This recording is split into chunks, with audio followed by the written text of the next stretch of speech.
did it dawn on you that this song, the Crazy Funky Junky Hat, was gonna be? Literally, like it was something. So let me walk you through like how it happened. So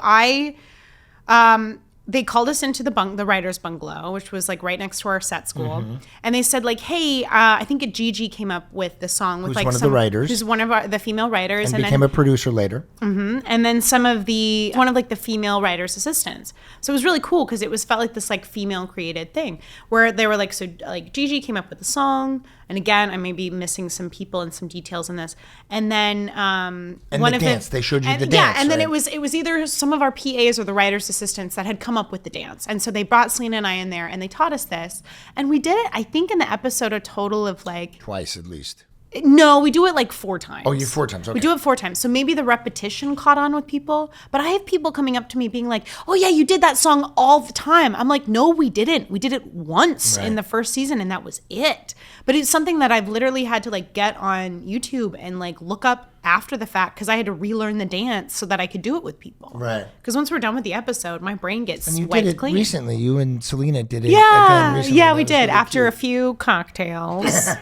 Yeah, we did. And it was a nice little moment. It's so interesting what sticks. I mean, obviously it's cute. And I'm random, but well, you and I both have ADD. You in the song, you say the word unsightly, and in the episode, I say something like, "Oh, that's unsightly." It was so bizarre. Oh yeah, you do, don't you? Yeah. It was really that is crazy. Weird.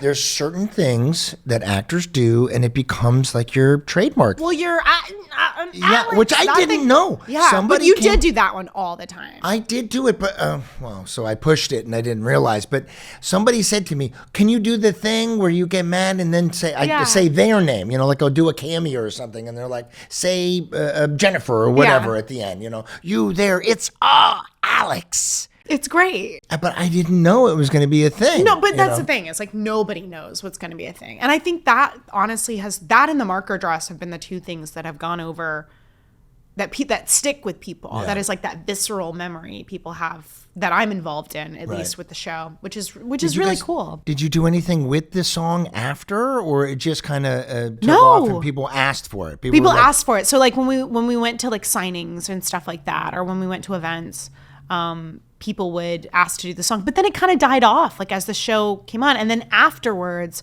then people wanted to keep doing it. Right. So I remember it was like at first they wanted to do it and then it died off, and then after the show, like once they had the show in totality, I think I know what it is. It's your secret it's like your secret handshake kind of thing, because when you first do it, you're like, what's that? A hat? Crazy Funky Junky Hat? Overslept? Keira Knightley?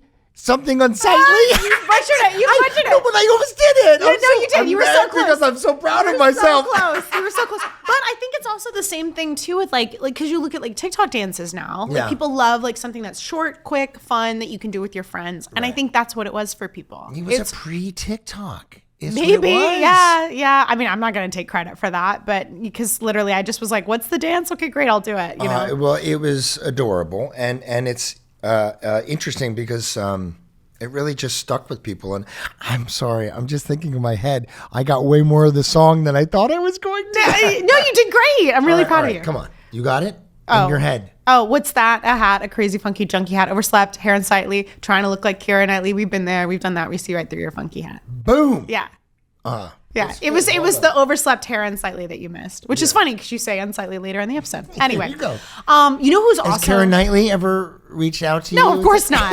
Of course not. Though, you know, because this happened, I think, during the show. Apparently, they told me that the Beckham kids, with their like youngest one, they came to watch an episode or something. I don't know if they came or not, but somebody told me they were like, they named their daughter after Harper, because they asked their kids like, pick a name. And I don't know how true this is. Somebody told me this, but like they were like they said you can do whatever name, and they picked Harper, and that's so cool. That's what like the younger. I know 100% that they came to the show because I was like, oh my God, David Beckham's coming. Oh my God. Why didn't I don't remember Beckham, that? Oh my God. I don't remember that. And then he didn't come, but the kids came. And like Victoria came. I don't remember. We had a lot of people come to the show. I was a big fan of the Spice Girls, by the way. Oh. I want to say Spice Women. But was she, oh my gosh, was she your favorite? Posh, Yeah. I love I was them like, all. I was like Fashion Spice. Which one was she? Okay. Posh Spice. Side note. I took my daughters to one of their first concerts. Was the Spice Girls concert? You know, and they all got naked and like sat behind a chair. My kids were young, and I was like, oh God, this is a lot happening. You know. Well, my first show was the Backstreet Boys, so they did not get naked. To my chagrin, I was very sad at 7.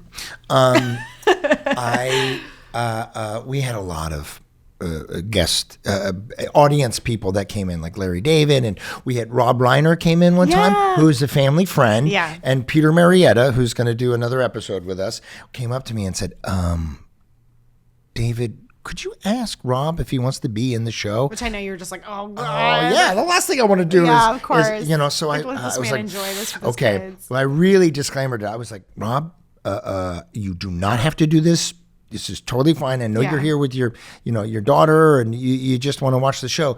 But if you want to be in the show, they wanted to put you in the tag, Yeah, and he did like the reading thing. He came in and I guess Alex was talking about not wanting to read and stuff, and Disney was having a problem with that. So at the very end, they did like a disclaimer, like reading is important and it's so good. And then like ask my director friend Rob Reiner, and he was at the refrigerator and he drank some milk, did a spit take, and then he said, "Oh, it's expired. I should have read that." So, hey comedy. Hey. So back to reading's important. The what is it? The serving wench. The new employee. There you go. David Henry's storyline was about him tutoring, and then Paulie.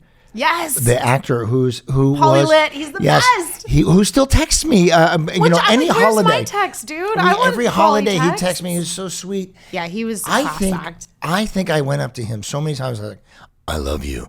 I think you're amazing. You're so funny. He was little Tony Soprano. Yes, exactly. He was like a little soprano, and the timing, it was just perfect. He was and he did another episode later. Yeah, too. he did. Well, because it was something too that we had another kid at the beginning of the week, and right, you were telling me. Tell me. So he was more like.